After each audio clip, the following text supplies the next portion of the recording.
저는 지난 사도신경 설교를 통하여서 거룩한 공회에 관한 부분을 좀 나누었습니다.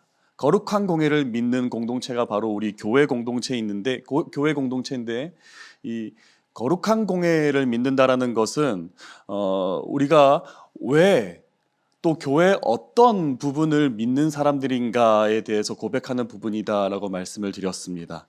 교회는 은 또는 금, 규모 또는 여러 가지 교회에서 나오는 재력들을 그 능력으로 삼는 공동체가 아니라는 것.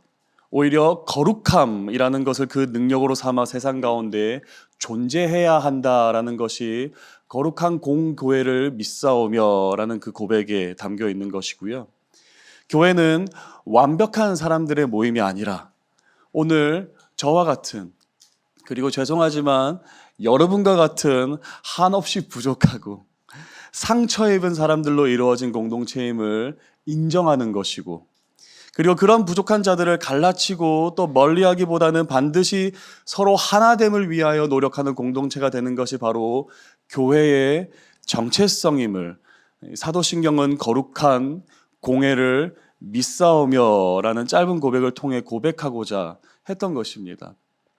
그런데 이 사도신경을 보면 이 거룩한 공회 바로 다음에 이어지는 고백이 무엇인가 하면 아마 잘 아시겠지만 오늘 우리가 함께 나누어 보고자 하는 부분, 바로 성도가 서로 교통하는 것과입니다. 거룩한 공회를 믿습니다라고 고백하면서 바로 직후에 이어지는 내용이 성도가 서로 교통하는 것과가 이 사도신경에 추가된 이유가 무엇인가 하면 교회를 세우는 일에 있어서 이 성도의 교제가, 성도의 교통이 정말 중요한 역할을 감당하고 있기 때문입니다. 그래서 오늘 말씀을 시작하면서 저는 우리 성도님들에게 한 질문을 좀 던지면서 이 말씀을 좀 시작해보고 싶습니다. 여러분은 요즘 또 최근에 어떻게 성도와 교통하고 계십니까? 잘 교통하고 계십니까? 최근 저희 초장의 한 가정이 새롭게 등록을 하시게 되어서 우리 그 권사님을 모시고 이 새신자를 신방한 적이 있습니다. 보통 새신자 신방하게 되면 목사가 그 새신자에게 물어보는 질문이 좀 정해져 있습니다. 어떻게 우리 교회 오시게 되었습니까? 어떻게 우리 교회에 등록을 하시게 되었습니까? 이런 정해져 있는 따분한 질문들을 물어보기 마련인데요. 그렇다면은 성도님들의 답변도 사실 몇 가지로 정해져 있습니다. 이사를 해서요. 이전 교회에서 상처를 받아서요. 꼴보기 싫은 사람이 있어서요. 또는 새롭게 신앙생활을 해보고 싶어서요. 등 늘 익숙하게 듣는 답변들이 정해져 있는데 이때 만난 새신자 부부는 제가 지금까지 한 번도 들어보지 못한 답변을 하시더라고요.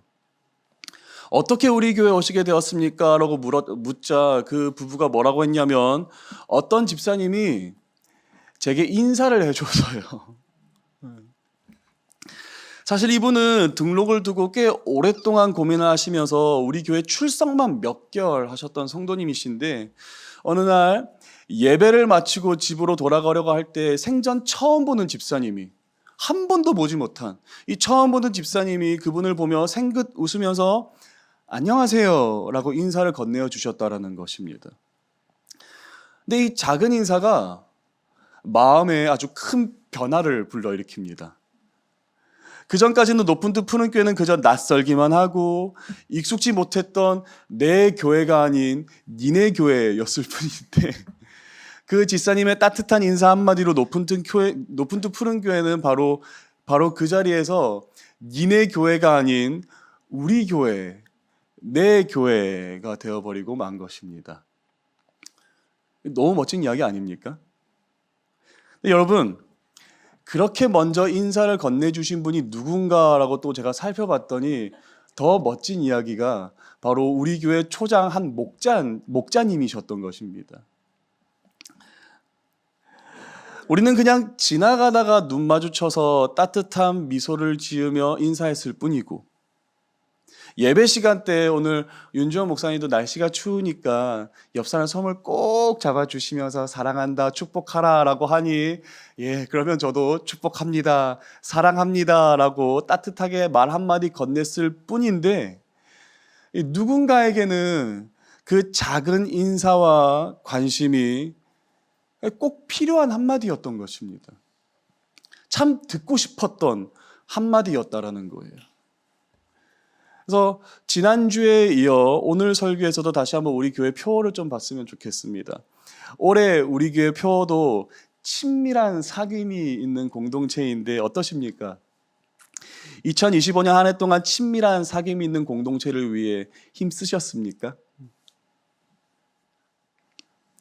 사실 저는 오늘 말씀을 준비하면서 어떤 본문을 함께 살펴봐야 할지 참 많이 고민하고 또 묵상했었던 것 같습니다.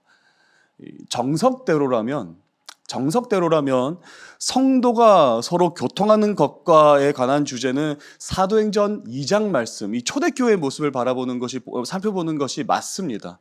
함께 말씀을 보실까요? 사도행전 2장 44절에서 47절까지의 말씀인데 제가 읽어보겠습니다. 믿는 사람이 다 함께 있어 모든 물건을 서로 통용하고 또 재산과 소유를 팔아 각 사람의 필요를 따라 나눠주며 날마다 마음을 같이하여 성전에 모이기를 힘쓰고 집에서 떡을 떼며 기쁨과 순전한 마음으로 음식을 먹고 하나님을 찬미하며 또 온 백성에게 칭송을 받으니 주께서 구원받는 사람을 날마다 더하게 하시니라. 우리 초대교회에 있었던 예수님께서 그토록 바라셨던 친밀한 공동체, 교회의 모습입니다. 정말 좋은 말씀이고 성도의 교제와 그리스도께서 진정으로 원하셨던 교회의 모습을 오늘 이 사도행전 2장 말씀은 우리에게 굉장히 잘 보여주고 있는데 이 말씀을 가지고 한참을 준비하다가 제가 좀 생각을 바꾸게 되었습니다. 사도행전 2장 말씀이 아니라 오늘 이 성도가 서로 교통하는 것, 이 주제를 좀 풀이하기 위해서 창세기 2장 말씀을 봤으면 좋겠다라는 마음이 제 가운데 좀 솟아나기 시작했습니다. 오늘 본문이기도 한데 다시 한번 말씀을 보실까요? 창세기 2장 18절 말씀 제가 읽어보겠습니다. 여호와 하나님이 이르시되 사람이 혼자 사는 것이 좋지 아니하니 내가 그를 위하여 돕는 배필을 지으리라 하시니라.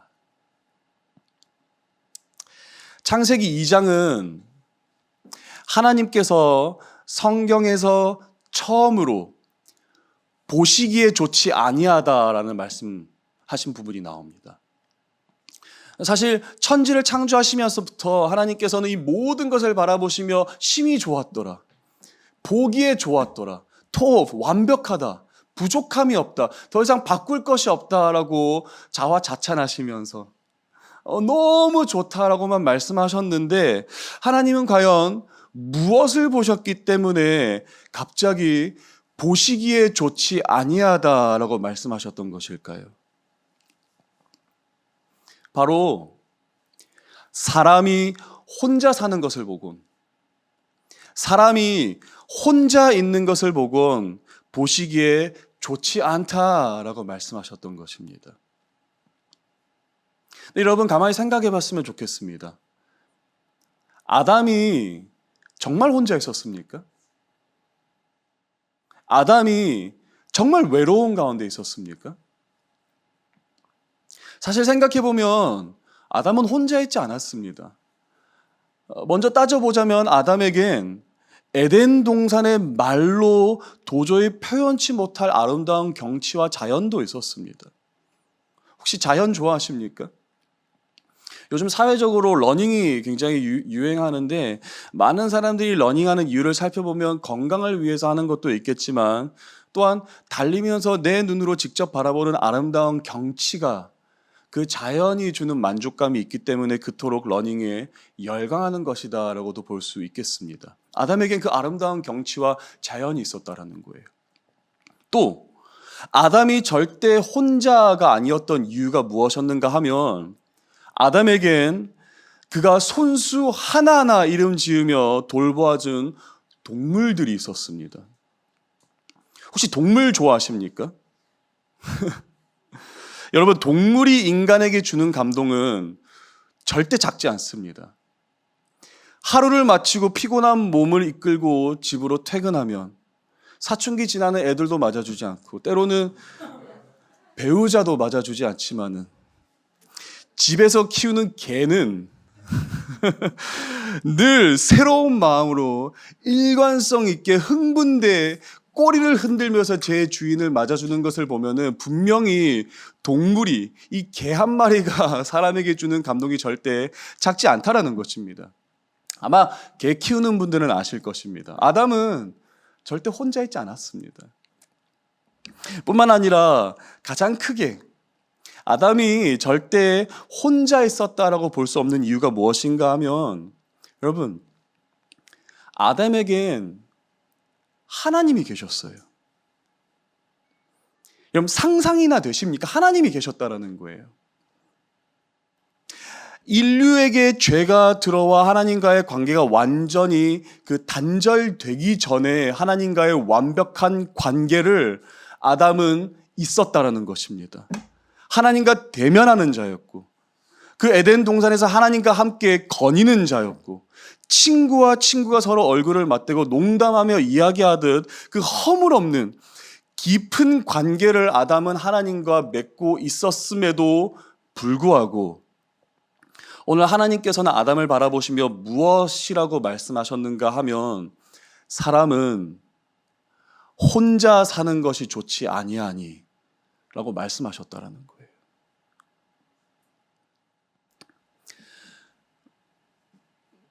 만약 오늘 우리 중에 나는 그냥 나와 하나님과의 관계로 만족한다, 나는 더 이상 그 어떤 사람도 필요 없다, 그냥 하나님만 있으면 된다 라고 생각하신다면 죄송합니다. 사실 절대 그렇지 않습니다.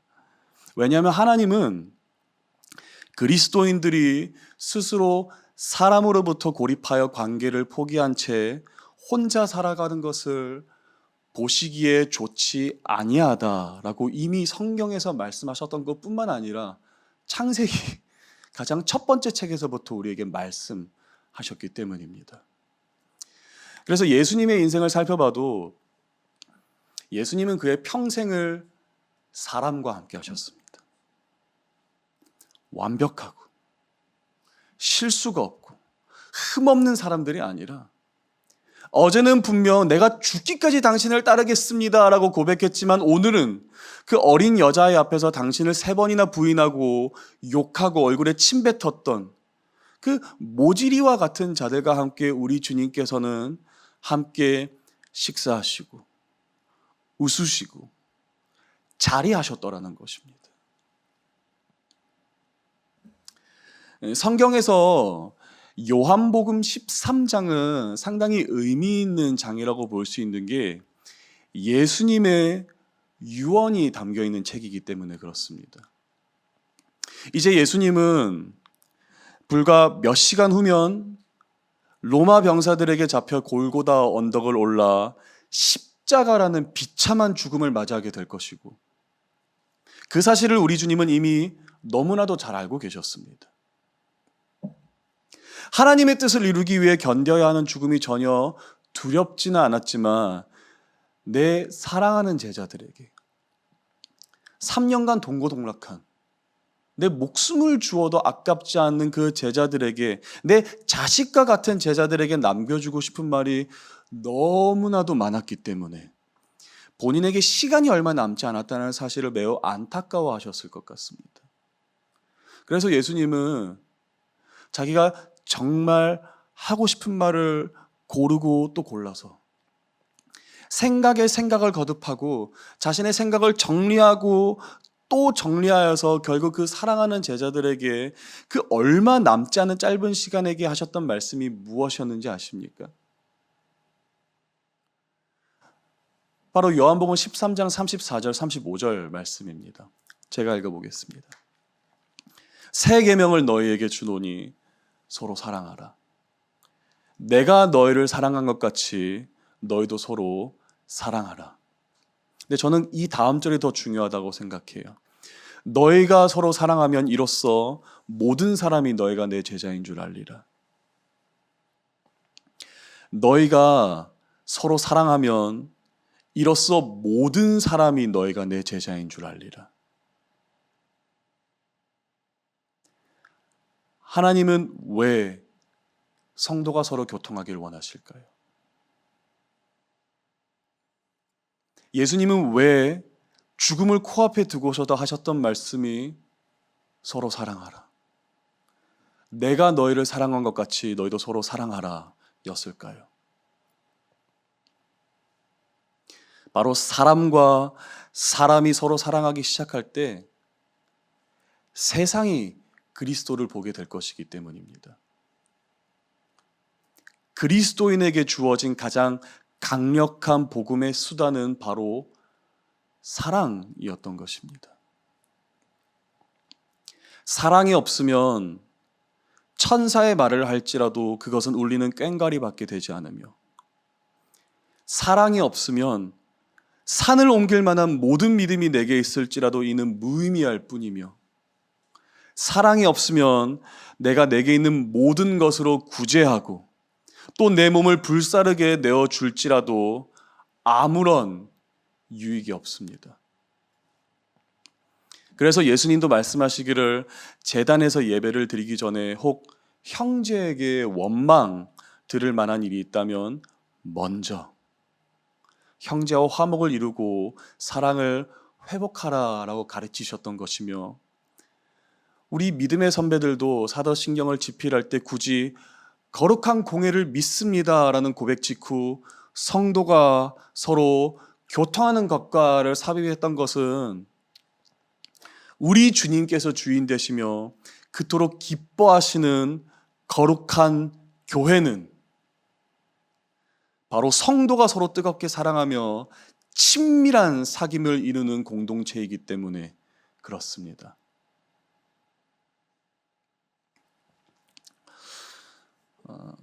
저희 첫째 딸이 차세대에서 지금 찬양팀을 섬기고 있습니다. 소년부에서 찬양팀을 섬기고 있는데 토요일마다 찬양팀 간사님이 주일에 부를 찬양 콘티를 전달해 주시거든요. 그러면은 아이들이, 우리 딸아이를 포함해서 아이들이 토요일 밤에 맹연습을 합니다. 그 다음날 마이크를 쥘 수 있을지도 모르기 때문에 아주 열심히 가사를 외워가며 율동을 하며 찬양 연습을 하는데, 어느 날은 외출했다가 차를 타고 집으로 돌아가는 길에 간사님께서 카톡으로 연락을 주신 거예요. 이 찬양한다, 준비해라. 그랬더니 이 아이가 집에 갈 때까지를 기다리지를 못하고 차 안에서 그 찬양을 틀고 열심히 그 찬양을 부르며 연습하기를 시작했는데, 그때 어떤 찬양을 불렀는가 하면 아시는지 모르겠습니다. 기대라는 찬양을 불렀습니다. 혹시 기대라는 찬양 아십니까? 제가 고등학생 때 중고등부 찬양의 밤에서 불렀던 찬양이거든요. 근데 그 찬양을 우리 딸이 마치 신곡인 것 마냥 아빠 이 곡 괜찮지 않아요? 하면서 신나게 부르는데 굉장히 기분이 묘하더라고요. 근데 그렇게 딸도 잘 알고 저도 잘하는 찬양이 차 안에서 흘러나와서 우리 가족 전부 목청껏 외치면서 찬양하고, 또 기대라는 찬양의 이 묘미가 어디에 있냐면 중간에 화음 넣는 구간이 있는데 그 화음을, 되도 않는 화음을 넣어가면서 막 열심히 찬양하는데, 뭐 죄송한 말이지만 딱 그때 심정이 어땠냐면 지금 우리 죽으면 천국 간다. 딱 그런 그분 지금이에요. 그 정도로 우리 차 안에서 이 작은 부흥회를 했었던 것 같은데, 혹시 기대의 가사를 좀 아시는지 모르겠습니다. 모르는 분들을 위해서 제가 좀 가사를 좀 적어왔습니다. 주 안엔 우리 하나, 모습은 달라도 예수님 한 분만 바라네. 사랑과 선행으로 서로를 격려해 따스함으로 보듬어 가리. 주님 우리 안에 함께 하시니 형제 자매의 기쁨과 슬픔 느끼네. 내 안에 있는 주님 모습 보네. 바로 이 부분이 그 화음 부분입니다. 그분 기뻐하시네, 그분 기뻐하시네. 주님 우리를 통해 계획하신 일, 부족한 입술로 찬양하게 하신 일, 주님 우리를 통해 계획하신 일, 나를 통해가 아니라 너를 통해 하실 일 기대해. 옆에는 예수님께서 여러 다른 아이들과 셀카 찍는 모습이십니다. 우리 사랑하는 높은 뜻 푸른 교회 성도 여러분, 주 안에서 우리의 모습은 서로 참 다릅니다. 그렇지 않습니까? 때로는 서로 참 달라서 좋을 때도 있지만 더 많은 경우엔 정말 마음에 안 들고 실망스럽고 아플 정도로 상대방이 나와 참 다를 때도 있습니다. 아마 경험해 보셨을 것 같습니다. 근데 여러분, 달라도 괜찮습니다. 왜냐하면 비록 서로 다를지라도 우리는 함께 한 예수님을 바라보는 공동체이기 때문입니다. 그게 중요한 거예요. 비록 서로 한없이 다르고 공통되는 부분이 없어도 하나 없을지라도 만일 우리가 예수님을 함께 바라본다면, 함께 한 예수님을 사랑하고 한 예수님을 뜨겁게 경배한다면, 이는 우리가 서로를 뜨겁게 사랑하고 친밀한 사귐을 이루는 공동체가 되기에 충분한 이유 아니겠습니까? 오늘은 12월 3일입니다. 작년 이날에 우리나라는 아주 큰 일을 겪었고 아직까지 해결하지 못한 미움과 혐오로 우리의 마음은 가득합니다. 우리는 여전히 잘못된 신앙 가치관과 어긋난 사명감으로 서로를 비판하고 정죄하기에만 바쁘지만 하나님은 여전히 교회가 바로 사랑의 주체가 되기를 원하십니다. 하나님은 여전히 성도가 성도를 서로 뜨겁게 사랑하기를 원하시며 성도가 서로 교통할 때 나타나는 하나님 나라의 능력을 우리 가운데 나타내시기를 간절히 원하십니다. 왜냐하면 우리의 씨름은 절대 혈과 육을 상대하는 것에 있지 않기 때문입니다. 물론 지금까지 우리가 받은 대부분의 상처는 사람과 공동체를 통해서 생겼을 테지만 하나님은 그 상처 또한 반드시 사람과 공동체를 통해서 치유해 주실 것입니다. 이는 사람이 없으면 하나님이 무능력하다라는 뜻이 아니라, 절대 그런 뜻이 아니라 오히려 반드시 사람과 동역하기를 원하시는 하나님의 뜻이 있기 때문이며 사람을 통해 막힌 담을 허무시고 상처받은 그리스도의 몸을 회복하실 것이다 라고 우리에게 약속하셨기 때문입니다. 아담이 홀로 있는 것은 보기 좋지 않습니다. 그러므로 다시 한번 성도의 교제와 교통을 기대하는 여러분이 되실 수 있기를 주님의 이름으로 축복하며, 우리가 그렇게 사랑하며 살아가기 시작할 때 하나님께서 우리의 교제를 통해 교회를 회복하시고 교회를 통하여 마침내 세상이 우리가 그리스도의 제자인 줄 알게 될 줄로 믿습니다.